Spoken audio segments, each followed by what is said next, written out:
வணக்கம் and welcome back to Bagi's Kitchen Mormilagai. இன்னைக்கு நம்ம பார்க்க போறது காளான் ஃப்ரை. இது எப்படி டேஸ்டியா எம்மியா வீட்லயே பண்ணலாம். இதுக்கு என்னெல்லாம் இன்கிரிடியன்ட் தேவைன்னு பார்க்கலாம். வாங்க வீடியோக்குள்ள போலாம்.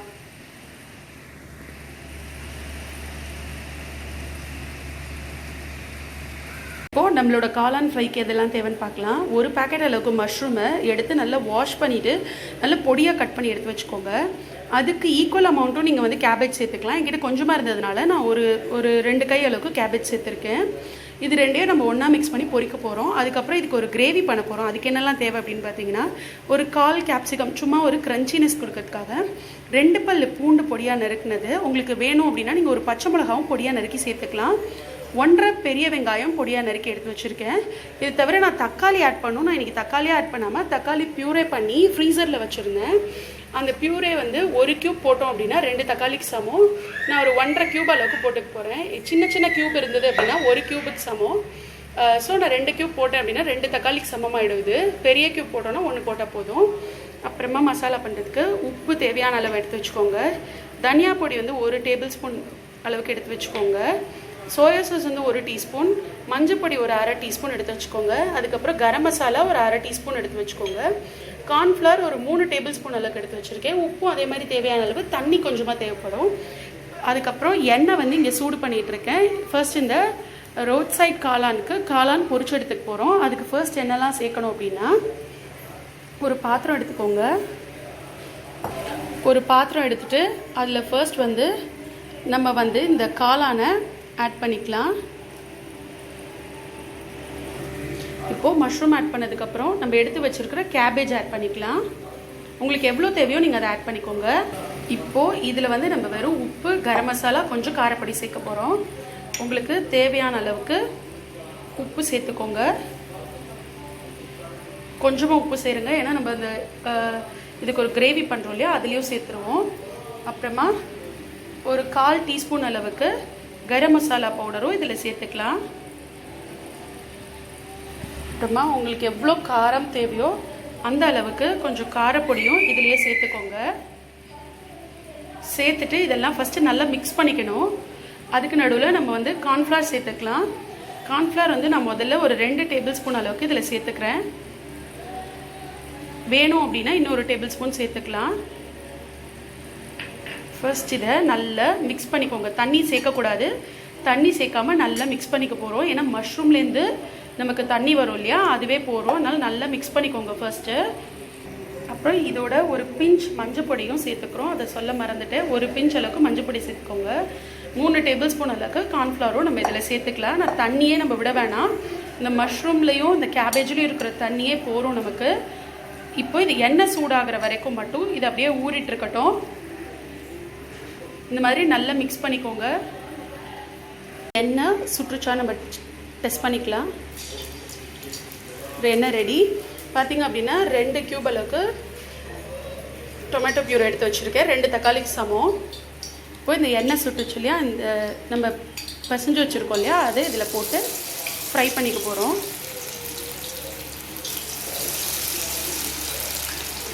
மேக்ஸிமம் உங்களால் எவ்வளோ குட்டியாக கட் பண்ண முடியுமோ அவ்வளோ குட்டியாக கட் பண்ணிக்கோங்க. இதை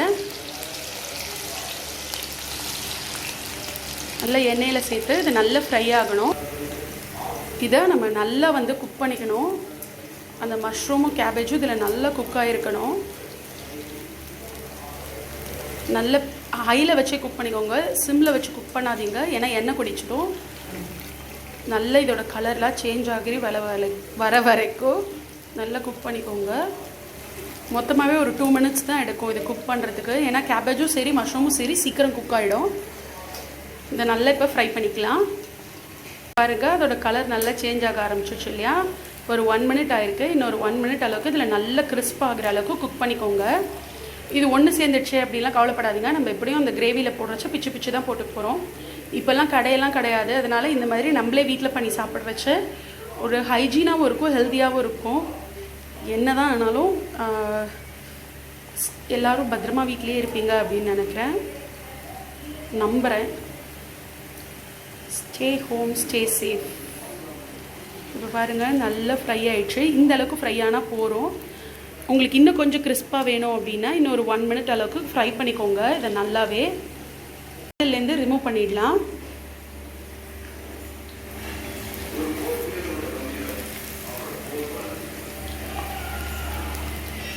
நம்ம மிச்சம் இருக்கிற காளானையும் இதில் போட்டு ஃப்ரை பண்ணி எடுத்துக்கலாம்.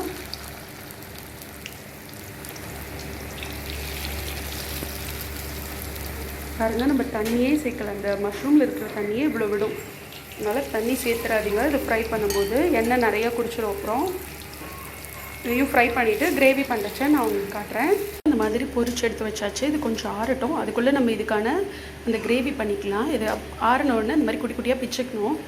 இப்போ அதே சட்டியில் நான் 1.5 டீஸ்பூன் அளவுக்கு எண்ணெய் சேர்த்துருக்கேன். அது சூடாகட்டும். இப்போது இந்த எண்ணெய் சூடாகிடுச்சு. இதில் நம்ம பொடியை கட் பண்ணி வச்சுருந்தோம்ல, அந்த 2 பல்லு பூண்டு, அப்புறம் நம்ம கட் பண்ணி வச்சுருக்கிற ஒரு 1.5 வெங்காயம் அளவுக்கு இதில் சேர்த்துக்கலாம். சேர்த்து இதை ஃபர்ஸ்ட் நல்லா ஃப்ரை பண்ணிக்க போகிறோம். உங்கள்கிட்ட இஞ்சி இருந்தது அப்படின்னா நீங்கள் இஞ்சி இந்த டைமில் சேர்த்துக்கலாம். இல்லாட்டி இஞ்சி பூண்டு பேஸ்ட்டாகவும் நீங்கள் சேர்த்துக்கலாம், நோ ப்ராப்ளம். நான் இன்றைக்கி வந்து இஞ்சி சேர்க்கலை. இது ஃபர்ஸ்ட் வந்து நல்லா சாட்டே பண்ணிக்கலாம். ரொம்ப அப்படியே குழவா வேகணும், ஃப்ரை ஆகணும் அந்த அளவுக்குலாம் அவசியம் இல்லை. கொஞ்சம் டிரான்ஸ்பரண்ட் ஆகட்டும். இப்போ பாருங்கள், ஒரு மாதிரி பிங்கிஷ் டிரான்ஸ்பரண்ட் ஆகணும்னு நம்ம எடுத்து வச்சுருக்கிற கேப்சிகம், ஒரு 1/4 கேப்சிகம் அளவுக்கு. கேப்சிகம் ஆப்ஷனல், நீங்கள் வேண்டாம் அப்படின்னா கேப்சிகம் அவாய்ட் பண்ணிக்கலாம். இதையும் சேர்த்துட்டு ஒரு 1 மினிட் அளவுக்கு நல்லா வதக்கிக்கோங்க.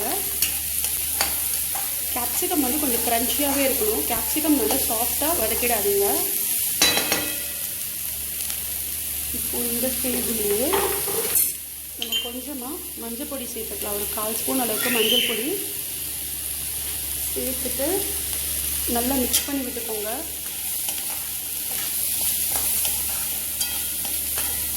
இப்போது இந்த கேப்சிகம் வந்து ஒரு 40-50% அளவுக்கு மட்டும் குக் ஆகட்டும். அது வரைக்கும் நம்ம குக் பண்ணிக்கலாம். இப்போது ஒரு 1 மினிட் ஆயாச்சு. நம்மளோட கேப்சிகமும் குக் ஆயாச்சு. இப்போது இதில் நான் வந்து டொமேட்டோ பியூரை ஆட் பண்ணுறேன். நீங்கள் வந்து முழு தக்காளியை பொடியாக கட் பண்ணியும் சேர்த்துக்கலாம். 2 தக்காளி அளவுக்கு சேர்த்துக்கோங்க. 1.5 வெங்காயத்துக்கு 2 தக்காளி அளவுக்கு சேர்த்துக்கோங்க.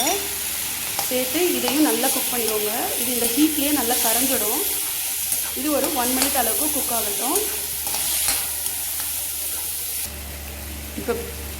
இப்போ பாருங்கள், நம்ம போட்ட ஃப்ரோசன் பியூரேவும் நல்ல கரைய ஆரம்பிச்சிடுச்சு இல்லையா? இந்த ஸ்டேஜில் நமக்கு தேவையான அளவுக்கு காரப்பொடி சேர்த்துக்கோங்க. உங்கள் காரப்பொடி எவ்வளோ காரம் இருக்குமோ அதுக்கேற்ற மாதிரி சேர்த்துக்கோங்க. என்னோடது நல்ல காரமாக இருக்கும். அதனால் நான் வந்து ஒரு 1 டீஸ்பூன் அளவுக்கு சேர்த்துருக்கேன். அப்புறமா 1 டேபிள் ஸ்பூன் அளவுக்கு இருக்கிற தனியா பவுடர் சேர்த்துக்கோங்க. இப்போது இதில் நம்ம எடுத்து வச்சுருக்க 1 டீஸ்பூன் சோயா சாஸ். இந்த சோயா சாஸ் தான் நமக்கு அந்த கடையில் சாப்பிட்றோம் இல்லையா, அந்த மாதிரியே இந்த இதை டேஸ்ட்டு கொடுக்கறது இந்த சோயா சாஸ் தான். அதனால் 1 டீஸ்பூன் ஆட் பண்ணிக்கோங்க. அதுக்கு ஒரு ரா ஸ்மெல் இருக்கும். அது போகிற வரைக்கும் நம்ம வதக்கிக்கலாம். இதோடையே நம்ம எடுத்து வச்சுருக்கிற 1/4 டீஸ்பூன் அளவுக்கு கரம் மசாலா, மொத்தமாக 1/2 டீஸ்பூன் எடுத்தோம். 1/4 டீஸ்பூன் பொரிக்கிறதுல போட்டோம். இப்போ ஒரு 1/4 டீஸ்பூன் போட்டு இது நல்ல ஒரு தொக்கு மாதிரி இது வந்து குக் ஆகணும். இப்போது இது ரெடி ஆகிட்டு இருக்கும் போதே நம்ம தேவையான அளவுக்கு உப்பு சேர்த்துக்கலாம். ஏற்கனவே இந்த பொரிச்சதில் சேர்த்துருக்கோம். இந்த தக்காளி வெங்காய கலவைக்கு மட்டும்தான் உப்பு. அதனால் தேவையான அளவு சேர்த்துக்கோங்க. சேர்த்துட்டு இதை நல்லா கொஞ்சம் மிக்ஸ் பண்ணிவிட்டு இப்போது அதையும் மிக்ஸ் பண்ணி இப்போ வந்து கொஞ்சமாக ஒரு 1/2 கப் அளவுக்கு தண்ணி சேர்த்து நல்லா கொதிக்க விட்டுக்கோங்க. இந்த எல்லா பவுடர்ஸ், அந்த சோயா சாஸ் எல்லாத்தோட ரா ஸ்மெல்லு போகிற அளவுக்கு இது கொதிக்கணும். அந்த அளவுக்கு இதை குக் பண்ணிக்கலாம். அதுக்கு வந்து ஒரு 1 or 2 மினிட்ஸ் ஆகும். அது வரைக்கும் நம்ம வெயிட் பண்ணலாம். இப்போது அந்த கேப்பில் இதை நான் வந்து பொடி பொடியாக பிச்சு எடுத்து வச்சுட்டேன். அப்புறம் இங்கே பாருங்கள், நல்ல எண்ணெய் பிரிஞ்சு வர அளவுக்கு குக் ஆகிடுச்சு இல்லையா 2 மினிட்ஸில். இப்போ 1 டீஸ்பூன் அளவுக்கு நம்ம வந்து கார்ன்ஃப்ளவர் ஒரு பாத்திரத்தில் எடுத்துகிட்டு அதை தண்ணி சேர்த்து கரைச்சிக்க போகிறோம். இப்போது இந்த மசாலாவை ஒரு மிக்ஸ் பண்ணிக்கோங்க. பண்ணிவிட்டு இந்த அளவுக்கு தொக்கு மாதிரி இருக்கிறச்சியே வந்து நம்ம 1 டீஸ்பூன் கார்ன்ஃப்ளவர் தண்ணியில் கரைச்சிருக்கோம் இல்லையா, அதை சேர்த்துக்கலாம். இது ஏன் அப்படின்னா எல்லாத்தையும் கம்பைன் பண்ணி கொண்டு வரதுக்காக இதை சேர்த்து ஒரே ஒரு 30 to 40 செகண்ட் மட்டும் இதை நீங்கள் வந்து இது பண்ணணும், கொதிக்க விடணும். அந்த கேப்லேயே இந்த கார்ன்ஃப்ளவரோட பச்சை வாசனை போகிறதுக்கு நம்ம பொரிச்சு வச்சுருக்கிறதையும் அதில் சேர்த்துற போகிறோம். சேர்த்து நல்லா மிக்ஸ் பண்ணிக்கோங்க. இது ரொம்ப கெட்டியாக இருக்கக்கூடாது.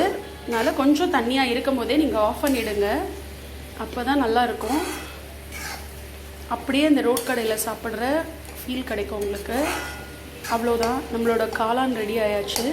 உங்ககிட்ட கொத்தமல்லி இருந்தது அப்படின்னா நீங்கள் இதுக்கு மேலே கொத்தமல்லி இலை சேர்த்துக்கலாம். நான் அடுப்பை ஆஃப் பண்ணிக்கிறேன். இதை நான் உங்களுக்கு ப்ரெசென்ட் பண்ணிவிட்டு காட்டுறேன். இதை நம்ம ஒரு சர்விங் டிஷ்ஷில் மாற்றிக்கலாம்.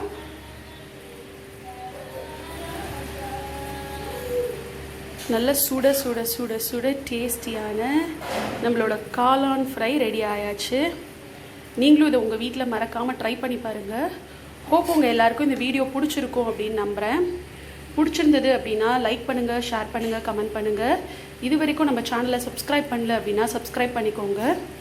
இதே மாதிரி இன்ட்ரெஸ்டிங்கான வீடியோஸ் அடுத்தடுத்து உங்களுக்கு வரணும், அதோட நோட்டிஃபிகேஷன் உங்களுக்கு தெரியணும் அப்படின்னு நினச்சிங்க அப்படின்னா பக்கத்தில் இருக்கிற சப்ஸ்கிரைப் பட்டனுக்கு பக்கத்தில் இருக்கிற ஆல் பட்டனை ப்ரெஸ் பண்ணிக்கோங்க. பெல் பட்டன் ப்ரெஸ் பண்ணிக்கோங்க. அதில் ஆளுங்கிற ஆப்ஷன் ப்ரெஸ் பண்ணிக்கோங்க. இதுக்கு மேலே கொஞ்சமாக பச்சை வெங்காயம் தூவிட்டு நம்ம இப்போ சர்வ் பண்ணலாம். நம்மளோட டேஸ்டியான காளான் ஃப்ரை ரெடி. இதே மாதிரி ஒரு இன்ட்ரெஸ்டிங்கான வீடியோவில் உங்களை சந்திக்கிறேன். அது வரைக்கும் டாட்டா, பை பை.